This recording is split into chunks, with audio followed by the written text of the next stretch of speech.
Shalom. Shalom, thank you. Terima kasih ya Ibu Panglima ya sekarang ya. Tadi saya penasaran sekali siapa itu Panglima. Sekarang saya sudah tahu. Ayo saudara, itu PPT ada ya, tolong dimunculkan ya. Jadi hari ini renungan saya berjudul begini saudara, Spirit Led Mindset. Nah, semua di sini orang karismatik? Coba angkat tangan sih. Lebih dari karismatik. Karismatik. Nah, berartinya begitu ya. Jadi nggak apa-apa ya kalau kita joke tentang orang karismatik. Kan karena saya orang karismatik. Dari umur saya 16 tahun ya sampai sekarang sudah hampir 43 tahun saya bergerak terus di gereja karismatik. Jadi nggak apa-apa kalau kita ketawa tentang diri kita sendiri. Amin. Nah, jadi ada satu cerita begini. Ada seseorang yang sudah mati, lalu dia dibawa ke surga. Dan Tuhan berkata kepada orang itu bahwa waktumu belum selesai, kamu harus kembali ke bumi dan menyelesaikan tugasmu di situ. Nah, orangnya nggak mau karena dia udah lihat surga, dia merasa enak sih di surga, dia tidak mau kembali ke bumi. Tapi Tuhan bilang sama dia, aku kasih sesuatu yang luar biasa anugerah buat kamu. Kamu bisa lihat satu bagian sorga yang orang lain belum pernah lihat. Apabila kamu udah lihat bagian ini, nanti kamu bisa kembali ke bumi dan kamu bisa menceritakan satu hal yang orang lain belum pernah ngalami. Deal? Lalu orangnya berkata, oke, deal lah. Jadi Tuhan kasih dia satu pengalaman bahwa dia ke satu bagian surga yang orang lain belum pergi. Bapak Ibu jangan terlalu serius ya, karena ini bukan cerita yang serius. Ini percandaan aja ya. Ya, orangnya dibawa ke satu bagian surga. Dan di bagian surga itu kayaknya seperti satu laboratorium lah, saudara ya. Di situ ada banyak otak manusia di situ. Otak manusia yang sudah pergi ke surga, otaknya diambil, lalu otaknya dipelajari ya, supaya bisa nanti diciptakan manusia yang otaknya lebih bagus lagi, saudara. Jadi setiap otak manusia di laboratorium itu ada nilai-nilai tertentu ya. Jadi angka besar, angka yang sedang, angka yang kecil. Lalu orang yang bersama Tuhan Yesus ini dia penasaran, kok kenapa angkanya semua berbeda. Dan akhirnya dia menemukan satu otak yang angkanya gede sekali. Salah. Nilainya jelek sekali malah, yang paling rendah. Nah, tanya Tuhan, ini otak siapa? Otak dosen sekolah Alkitab. Kenapa nilainya sangat sedikit? Karena otaknya sudah habis kepake. Jadi sudah nol. Oh gitu. Lalu orang itu cepat mencari satu otak yang nilainya sedang, saudara. Ketemulah satu otak yang nilainya sedang. Lalu tanya sama Tuhan, ini otak siapa? Ini otak seorang pendeta. Lu kenapa sedang? Karena pendeta kan kadang-kadang pakai otak, kadang-kadang tidak pakai otak. Lalu masih ada sisa otaknya, kepakai semua. Lalu akhirnya dia menemukan otak yang paling tinggi, bagus, brand new itu. Kayaknya ini saya tahu joke ini saya bukan saya yang menciptakan joke ini, dari ibu ini nih. Mungkin saya ambil dari dia kali ya. Saya gak apa-apa ya Ibu In ya, saya pakai joke-nya Ibu In ya. Yang ketiga ini, lalu ditanya sama Tuhan, ini otak siapa? Udah tahu kan? Otak orang karismatik nih. Loh, kenapa nilainya tinggi? Karena otaknya masih baru, belum pernah kepakai. Ya ini joke ya, Bapak Ibu jangan marah sama saya juga orang karismatik. Kadang-kadang kalau kita ketawain diri sendiri itu bagus untuk akal sehat. Ya memang saudara, waktu saya lahir baru dari waktu muda di gereja, kami sering dikasih tahu begini, jangan menggunakan akalmu, harus berdasarkan roh saja. Tapi Bapak Ibu pasti sudah tahu, apalagi kalau Anda sudah lama dalam Tuhan, bahwa kita memakai semua yang ada pada diri kita. Akal juga dipakai, ya bimbingan Roh Kudus juga dipakai. Kenapa saya bilang begitu? Karena saudara, akal ini diberikan kepada kita oleh Tuhan. Amin. Ini bukan diberikan kepada kita oleh setan atau iblis. Lalu akal ini kalau nggak kepakai, berarti fungsinya tidak akan kita ketahui, saudara. Cuma akal ini atau akal budi kita, pikiran kita ini harus diserahkan kepada Tuhan. Salah satu caranya lewat kita merenungkan firman Tuhan. Jadi seharusnya judul khotbah ini tidak kedengarannya kontradiktif. Kalau Anda mau mengalami Roh Kudus semaksimalnya, saudara, akal pikiran pun harus dipakai, tapi bukan dipakai secara mandiri, harus diserahkan kepada Tuhan.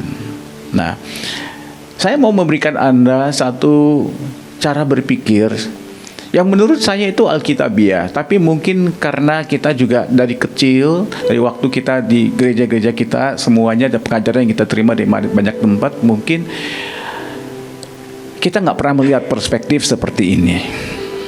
Dan kalau Anda tidak setuju dengan saya, sabar dulu sampai sudah selesai. Kalau masih tidak setuju, doakanlah saya. Jadi begini, saudara ya, saya mau membicarakan tentang mindset. Mindset itu adalah satu pola pikir dan keyakinan tentang cara kita memandang diri kita sendiri, memandang dunia, memandang kehidupan, bahkan mengertikan Tuhan, saudara. Setiap dari kita, apakah kita ini menganggap diri kita itu rasional atau sering memakai nalar atau tidak, kita semua memiliki cara pandang, saudara. Pola pikir itu ada. Mendingan saudara pola pikir itu dibentuk oleh firman Tuhan dan kebenaran Tuhan. Amin. Nah, berikutnya yang ketiga, saudara, memposisikan diri kita untuk bertindak dengan segera, itu namanya attitude, sikap. Sikap ini muncul dari mindset. Nah, kalau cara saya, makin lama saya dalam Tuhan, cara saya berusaha, cara saya itu jadi lebih sederhana. Kalau dulu, saya mungkin menganggap semuanya itu dengan cara yang sangat polos. Tapi makin lama saya makin dengan cara lebih sederhana. Kalau orang tanya saya, apa suara Tuhan untuk saya? Kadang-kadang saya tahan saja. Karena saya bukan Tuhan. Saya tidak mau ngatur orang. Misalnya saya tahu si A ini pasangannya atau calonnya si B, tapi bukan menjadi tugas saya untuk kasih tahu mereka. Kalau itu dari Tuhan, mereka akan menemukannya. Saya tidak mau jadi Tuhan karena nanti saya harus mati di kayu salib. Ya kan? Nah, jadi kadang-kadang orang bilang sama saya begini ya, dengar ya. Nah, ada satu ibu, dia kasih kesaksian, saya ada di situ. Dia mungkin mau mengapresiasi saya, tapi cara ngomongnya begini, gara-gara bapak ini saya hamil. Loh. Wah, itu bahaya ya. Ya. Langsung waktu saya naik ke mimbar, ibu coba dijelasin apa maksud ibu. Oh, maksudnya bapak ini doakan saya, bilang bahwa dalam waktu sekian lama saya akan hamil, lalu saya hamil, kemudian ya inilah maksudnya, gara-gara bapak ini saya hamil. Tapi sekalipun dijelaskan begitu tetap salah. Kenapa? Karena kalau begitu, saya bisa bikin semua orang hamil. Yang tidak bersuami pun saya bisa doakan dia bisa hamil. Begini cara pandang saya, namanya pola pikir. Sekiranya saya tidak mendoakan ibu itu, dia tetap akan hamil. Cuman ya, cara kerja Tuhan melibatkan saya, menunjukkan kepada saya kebaikan Tuhan, memberikan semangat kepada ibu ini supaya waktu hal ini terjadi, ibu ini tahu bahwa semua ini bukan kebetulan, bukan hal alami. Tapi jangan dipikir bahwa manusia itu punya kuasa seperti itu. Semuanya kebaikan Tuhan. Amin. Nah, maka kerja kita apa? Kerja kita memposisikan diri kita. Kalau Anda tidak memposisikan dirimu, gak ada apa-apa terjadi. Jadi sikap saya adalah begini. Kalau nanti Anda minta saya doakan Anda, saya gak dapat apa-apa pun, saya akan doakan Anda. Apa maksudnya? Saya memposisikan diri saya. Apabila saya memposisikan diri saya, ada probabilitas lebih tinggi. Ya, makanya saya menggunakan kata-kata begini ya, sederhana. Probabilitas lebih tinggi. Tapi kalau saya tidak memposisikan diri saya, nggak ada apa-apa yang terjadi. Nah, saya kasih cerita begini ya, memposisikan diri lo ya. Nah, dulu di Amerika Serikat waktu saya pelayanan waktu musim dingin ya, jadi tidak musim dingin supaya Anda tahu kondisi tubuh saya seperti apa, dingin sekali saudara. Jadi ini ada satu gembala yang undang saya melayani di gerejanya dia. Dia mau cari gedung baru untuk ibadahnya. Tapi di sisi yang lain, hamba Tuhan ini juga mau mengetes saya. Dia bilang ada 3 gedung yang mungkin bisa mereka dapatkan. Lalu dia mau tanya saya, gedung mana yang harus mereka pilihkan. Nah itu musim dingin, dia juga beliin saya kopi. Itu masalah yang sangat berat buat saya. Kalau musim dingin saya cepat mau kencing cari toilet. Kalau di musim dingin kemudian apalagi minum kopi, pasti akan lebih cepat lagi mau ke toilet. Harusnya di mobilnya dia yang dibawa, di mobilnya dia harus ada toilet, saudara. Dan apabila saya tidak bisa ke toilet, kaki saya akan jadi begini loh. Jadi duduk dalam mobil, dia bilang, apakah gedung ini? Saya bilang tidak. Apakah gedung ini? Tidak. Yang ketiga saudara sudah begini loh ya. Lalu dia bilang, oh ini urapan Pak, ini urapan.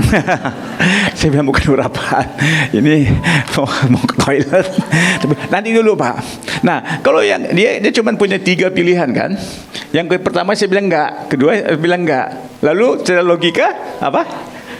Harus yang ketiga kan? Nah, jangan tanya saya persis seperti Samuel.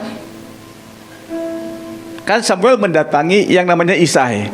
Dia tidak tahu anaknya berapa kan? Dia udah lewat tanya, ada lagi nggak? Ada. Lalu jadilah ya dia yang jadi raja kan? Nah, persis saya kan urapan Samuel. Jadi saya bilang, ini Pak, inilah yang mau Tuhan mau. Lalu dia tanya saya dengan satu suara pembawa acara game show, apakah Anda yakin? Ya Pak. Benar? Iya. Sangat kecewa wajahnya. Pak, tak mungkin gedung ini Pak. Kenapa gak mungkin? Gedung ini bulan lalu sudah terjual. Lalu tidak mungkin. Habis kalau sudah terjual, kenapa bawa saya ke sini?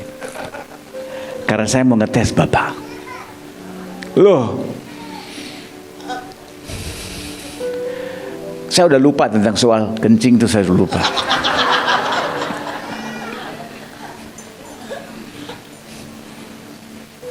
Saya benar-benar jadi sebel dan marah. Udahlah, saya dalam kondisi menderita mau kencing. Saya dibawa ke tempat yang memang tidak mungkin. Dan akhirnya saya pilih itu. Lalu saya memposisikan diri saya untuk bertindak dengan segera.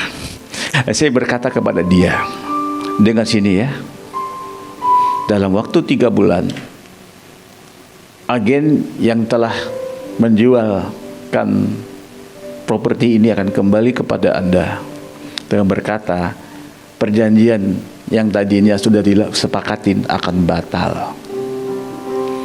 Harga mereka sudah sepakat itu 1,8. Gimana bisa tahu ya? Diam saja. Karena saya sudah saya sudah memposisikan diri saya untuk bertindak dengan segera. Karena saya di pojok 1,8. Tapi waktu dia kembali, kamu jangan nawarin lebih dari 1,2. Gitu Pak. Ya. Nah Pak, saya mau juga tanya, duit Bapak kan cukup untuk 1,2? Nggak cukup. Punya duit berapa? Nggak ada duit. Loh, nggak ada duit, habis kenapa bawa saya lihat tempat?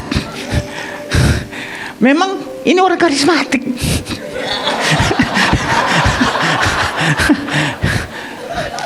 Tante Liz kan, ini orang karismatik gini.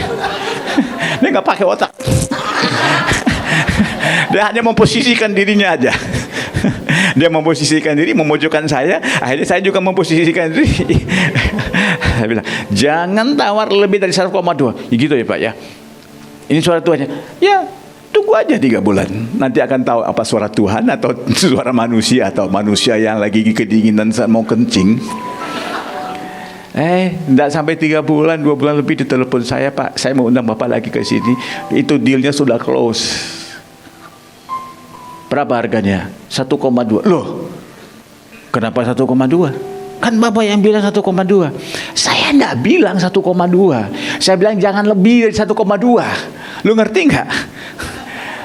Kenapa enggak mulai dari 800 ribu? Karena kalau lu orang Asia, lu udah tahu bagaimana cara. Karena lu orang bule.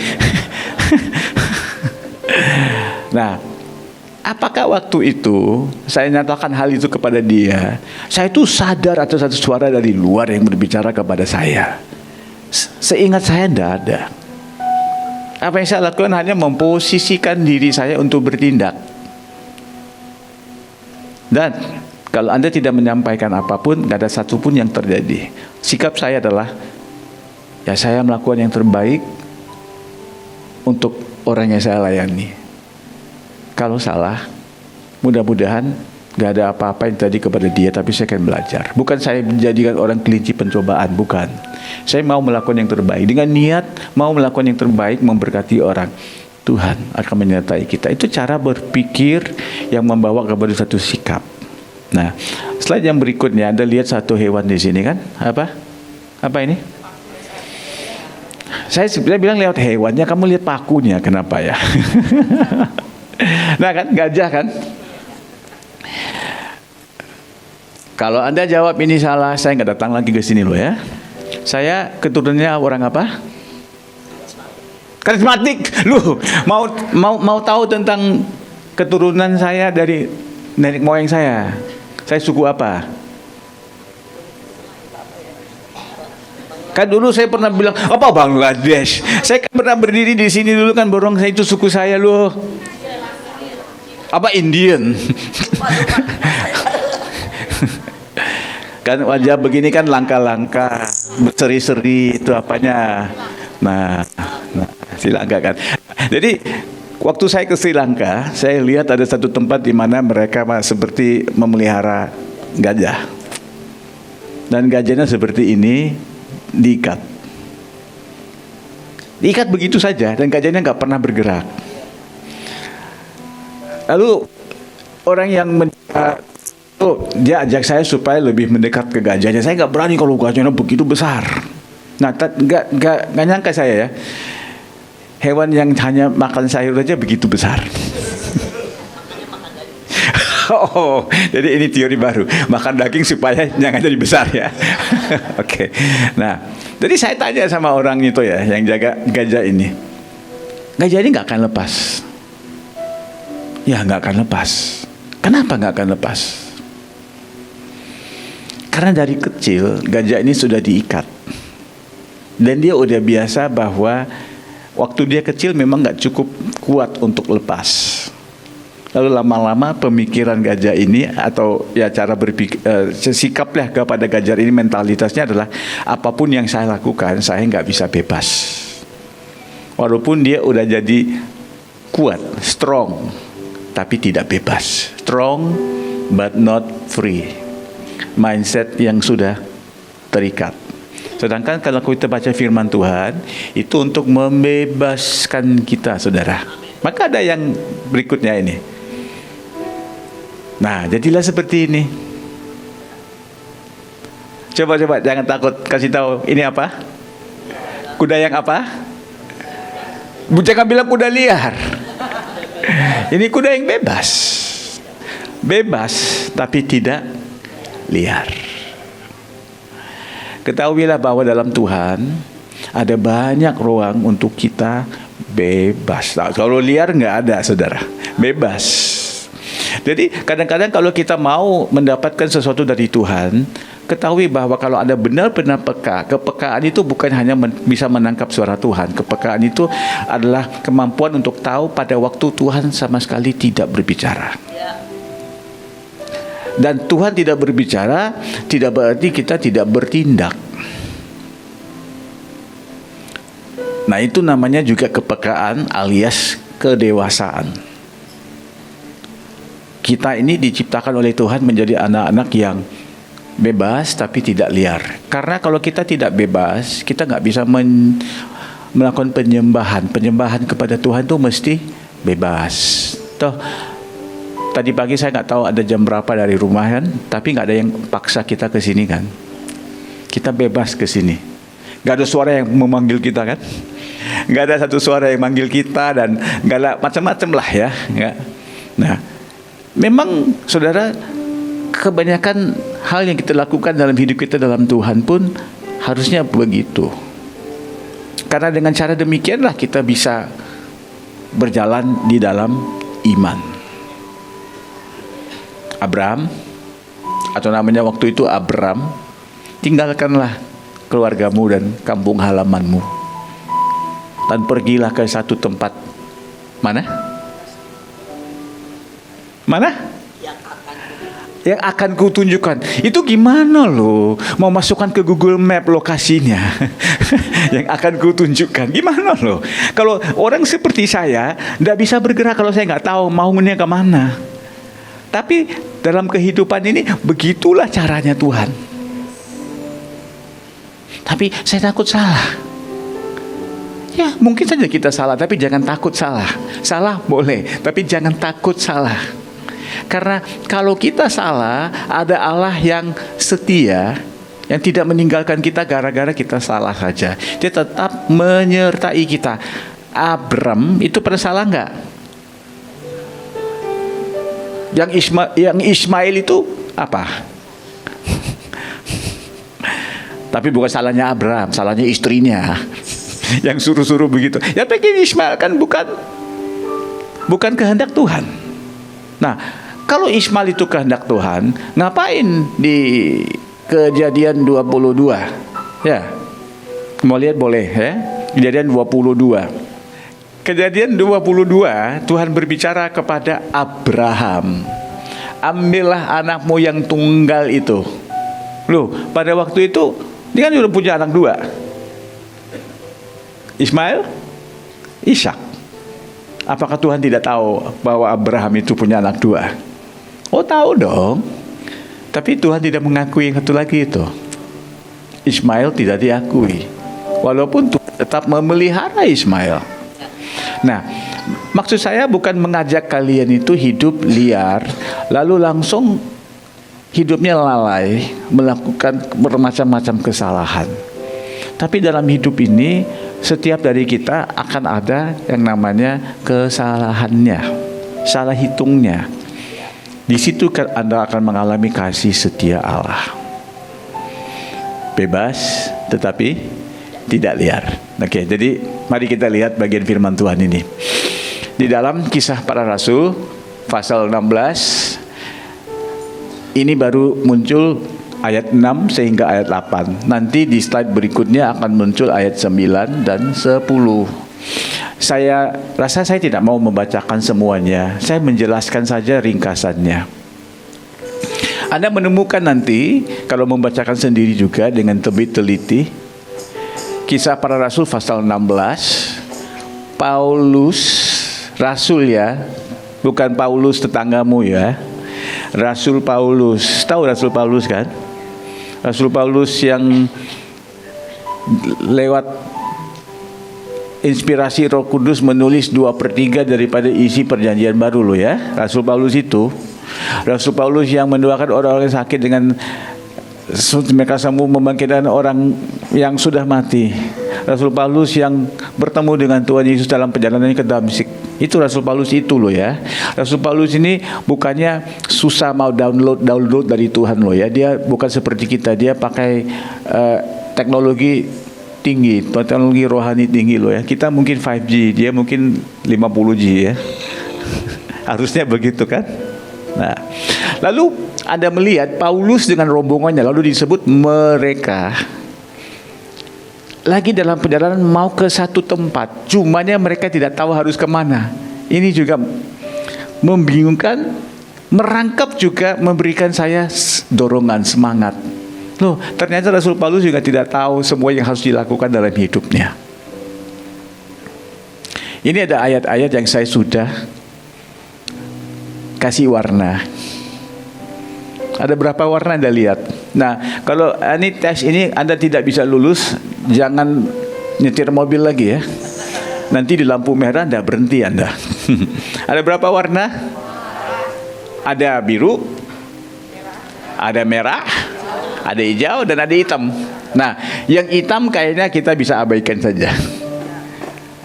Itu default, warna defaultnya ya. Nah, yang biru itu adalah tindakan manusia bebas.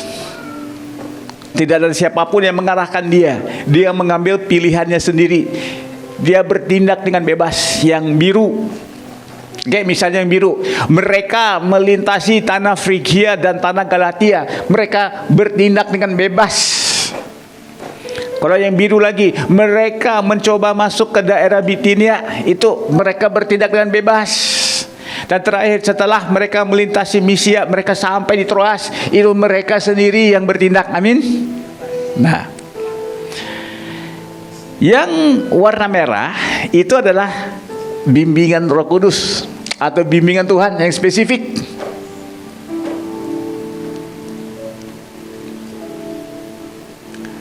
Seharusnya Anda sudah bisa menangkap ini. Yang merah tidak pernah muncul dulu. Lihat kan? Merah tidak pernah muncul dulu. Sepertinya Tuhan membiarkan manusia itu mengambil keputusan dulu, baru Tuhan menyatakan bimbingannya.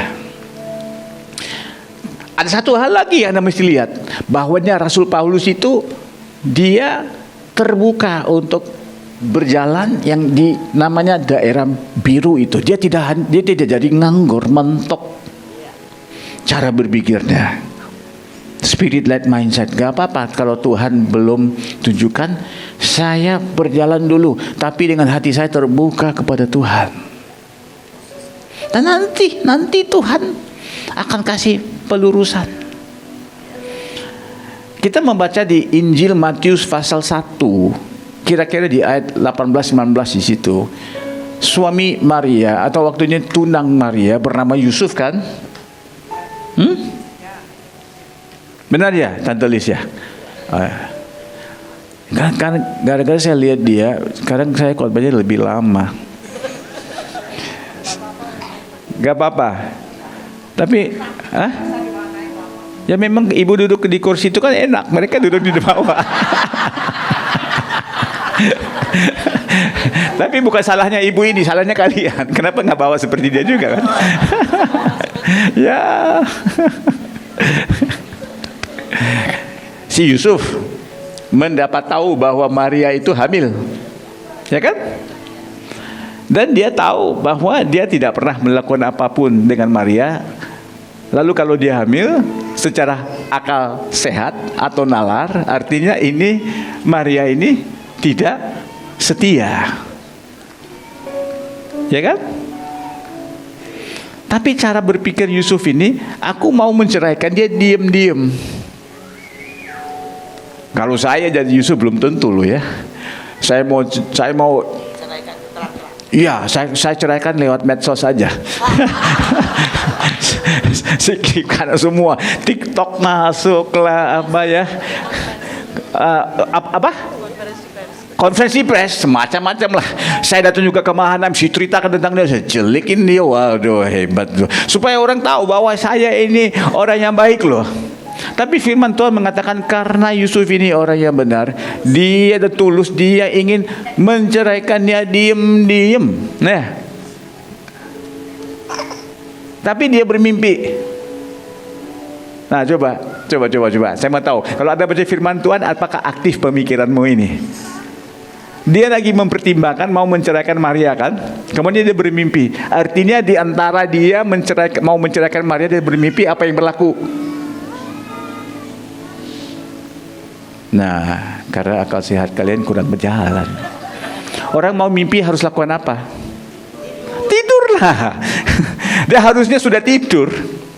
Coba Anda catat nih ya, yang terutama ibu-ibu, istri-istri ya, catat ya. Cara suami menyelesaikan masalah itu dengan tidur. Ya, jangan jadi seperti sebagian istri, suaminya lagi tidur, udah jelas tidur. Kenapa kita tahu dia tidur? Dia lagi ngorok. Itu bukan nyanyi lagu Haleluya 12 kali, itu ngorok. Dibangunin. Lu masih tidur nggak? Nggak, gue cuma nyanyi aja. Orang udah tidur dibangunin, lu masih tidur nggak? Nah, jadi pokoknya begini, dia tidur. Walaupun punya problem seberat begitu, dia bisa tidur kan? Di dalam mimpinya itu Tuhan berbicara. Daerah biru, dia mengambil keputusan untuk menceraikannya. Diam-diam tidur, masuklah tinta merah. Tuhan berbicara kepada dia. Dia hampir mau lakukan kesalahan kan, tapi Tuhan luruskan.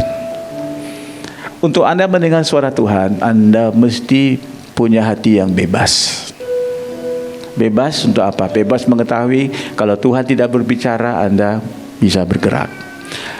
Seandainya nanti Anda bergerak kalau salah, Tuhan akan luruskan. Itu tidak jadi fatal. Yang ketiga, bebas untuk mengetahui kadang-kadang Tuhan tidak ingin berbicara. Jadi tidak harus selalunya kita mengklaim itu Tuhan. Saya salut Rasul Paulus karena dia siap untuk bergerak. Nah, coba lihat ini ya. Mereka melintasi tanah Frigia dan tanah Galatia. Siapa yang suruh? Siapa yang suruh ke sana? Enggak ada siapa-siapa. Kemudiannya Roh Kudus mencegah mereka. Itu kan namanya bimbingan Tuhan ya. Mereka mau ke tempat itu untuk apa? Warna hijau itu apa? Mereka melakukan sesuatu yang merupakan kehendak Tuhan yang umum. Memberitakan Injil kan kehendak Tuhan yang umum. Tidak usah berdoa, Tuhan apakah saya harus menginjili? Menginjil orang ini. Itu kan sesuatu hal yang sudah merupakan kehendak Tuhan yang umum itu ya. Tapi dalam melakukan kehendak Tuhan yang umum ada juga kehendak Tuhan yang spesifik. Kalau Anda tidak menemukan, jalan dulu ya. Jadi Tuhan mencegah ya. Tapi ingat, Tuhan mencegah, tidak kasih tahu dia harus kemana. Dia tidak nganggur. Ya, jalan lagi saudara. Nah, yang berikutnya, mereka mencoba untuk masuk ke daerah Bitinia. Baru di situ Roh Tuhan tidak mengizinkan mereka. Nah, ini saya bisa jadi frustrasi loh ya. Saya bisa frustrasi praktik dengan Tuhan. Jangan ngomong saya nggak boleh kemana. To the point aja. Ngomong saya harus kemana. Nah, Bapak Ibu pernah nonton nggak yang film-film Hindustan ya di SCTV itu? Pernah? Nggak pernah nonton film sinetron Hindustan? Oh, kasihan dong. Kalau ada nonton tuh Anda baru tahu kan, saya ini bukan orang India. Karena di situ semua cakep-cakep. Ibu, ada pernah nonton nggak? Ada kalau bahasa Hindustani itu, kalau no itu apa? Nah, bilangnya nggak pernah nonton. Tapi nehi-nehi tahu ya.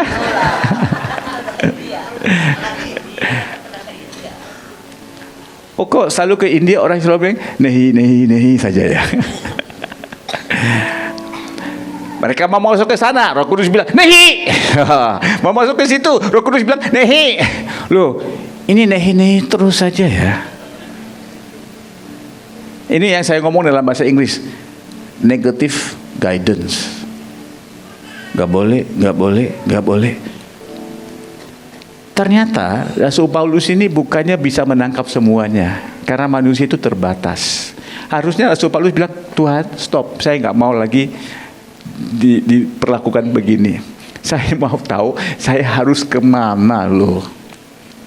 Tapi di sisi yang lain, saya salut Paulus. 2 kali kan dia di stop. Tapi coba lihat, warna biru lagi kan. Dia tidak patah semangat. Setelah melintasi Mesia, dia pergi pula ke Troas. Ya, slide yang berikutnya. Ini sudah kedua terakhir ya, slide saya. Di sini sudah banyak tinta hitam. Ada sedikit merah, ada hijau, tapi ada warna baru loh ya. Nah, itu seperti baju yang dipakai oleh Tante Lis itu, ada warna sedikit di situ. Warna apa itu? Ungu, ada ungu lah ya. Oke. Nah, tadi pada malam harinya nampaklah oleh Paulus satu penglihatan. Saya tidak tahu apa ini penglihatan, atau kalau penglihatan di malam hari bisa jadi juga mimpi loh ya. Sekali lagi Anda lihat seorang pria kalau punya masalah bingung, tidur dia. Itu cara dia menyelesaikan masalahnya dia. Tidur. Dia dapat satu penglihatan. Dalam penglihatan itu dia melihat ada satu orang Makedonia yang berdiri dan berseru kepada dia, aduh, menyeberanglah kemari dan tolonglah kami.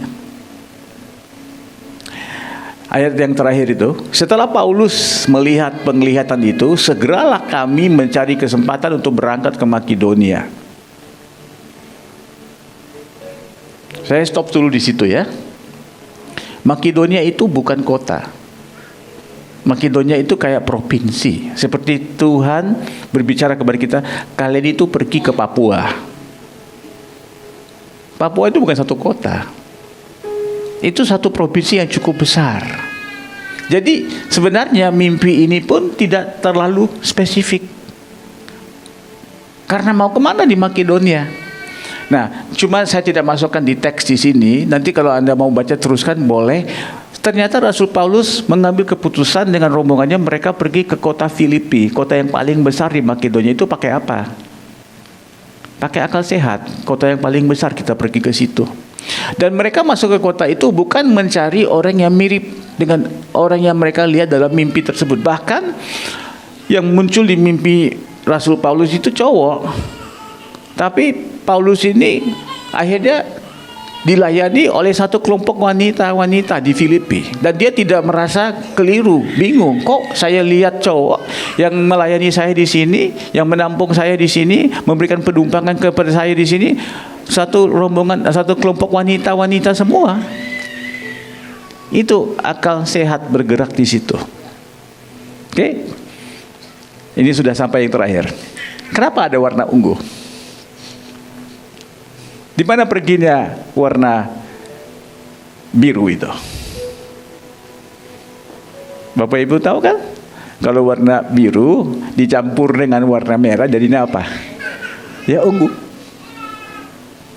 Coba lihat apa warna ungu itu. Karena dari penglihatan itu kami menarik kesimpulan. Bagaimana menarik kesimpulan? Pakai apa? Akal lagi kan nggak boleh, kita orang karismatik kan nggak boleh. Jadi Paulus ini apa? Orang Injili. Anda bisa lihat nggak bahwa mereka itu mengalir dengan bebas saja. Mereka tidak kaku, mereka tidak takut. Mereka menarik kesimpulan. Kenapa warna ungu? Karena akan sampai satu waktunya dalam kehidupan Anda berjalan dengan Tuhan, yang mana itu suara Tuhan, yang mana itu pemikiranmu sudah nggak bisa dibedakan lagi. Itu namanya daerah ungu. Orang tanya sama saya, ini suara Tuhan, saya juga nggak bilang iya. Ini suaramu, juga saya nggak bisa bilang iya. Ayo kita jalanin saja. Let's just do it. Banyak hal dalam hidup saya dilakukan dengan cara ungu ini, saudara. Lalu saya tidak selalu mau mengklaim ini suara Tuhan.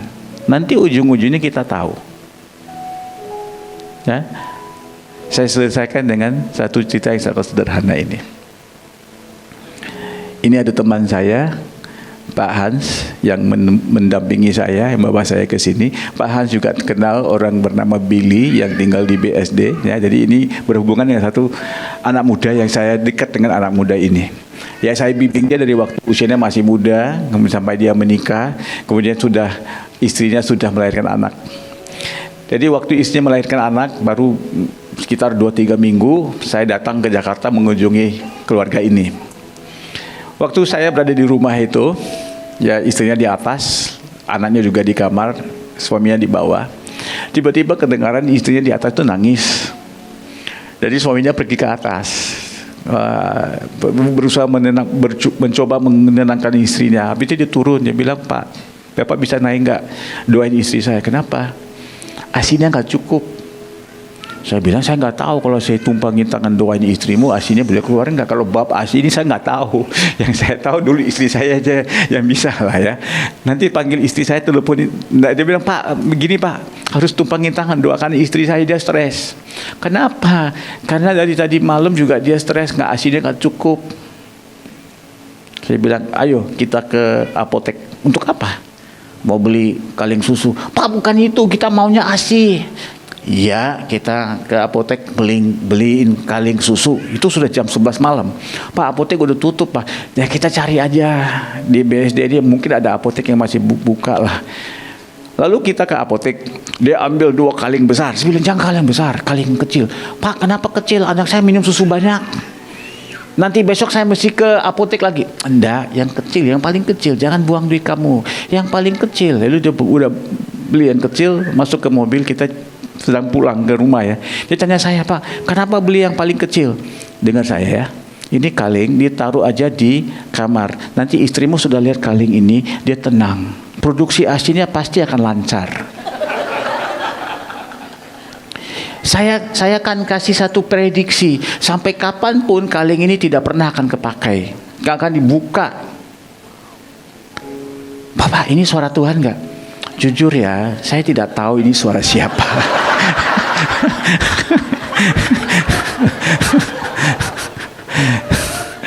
Ini suara ungu. Pembuktiannya nanti. Ketawa. Daniel, saya kasih PR ya. Anda tahu ada hamba Tuhan bernama Elia? Tahu kan? Siapa muridnya? Apa benar dia muridnya? Saya gak terlalu yakin. Kenapa? Kalau Elia kan gayanya begini. Demikianlah Tuhan, firman Tuhan. Suara firman Tuhan datang kepada Elia kan? Nah, saya tantang kalian baca Elisa. Satu kali pun gak ada. Demikianlah firman Tuhan datang kepada Elisa kan? Apa benar dia itu anak muridnya Elia? Gayanya beda sekali. Ada seorang janda, suaminya nabi yang sudah meninggalkan hutang juga kan. Datang si janda itu kepada Elia, mengadu nasibnya, benar? Apakah Elia bilang, demikianlah Tuhan berfirman? Oh, bentar dulu. Dia cuma tanya begini, ada apa di rumahmu? Anda lihat terus semua yang dia lakukan Elisa itu caranya sangat sederhana begitu. Kalau Anda sudah hidup bergaul dengan Tuhan, lama-lama Anda akan mulai mengalami seperti, apakah ini Tuhan, apakah ini saya? Harusnya jadi seperti itu.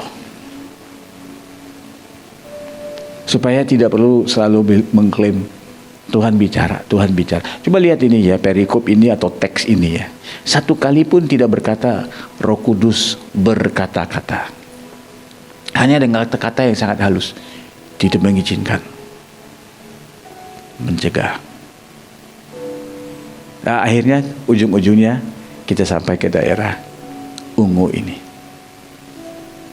Jadi saudara sudah tahu bahwa apa yang saya ngomong spirit led mindset itu bukan saja pandangan saya pribadi. Memang itu adalah pengalaman, tapi saya menemukan juga dalam Paulus begini. Waktu saya menemukan dalam Paulus begini, dan ada banyak bagian firman Tuhan yang lain. Misalnya waktu Samuel disuruh Tuhan pergi mentabiskan salah satu daripada anaknya Isai. Persis juga begini. Sangat mirip. Tapi kita nggak bahas hari ini ya. Oke.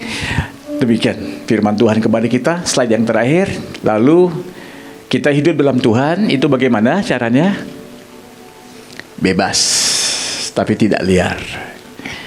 Dinamis, tidak kaku. Aman,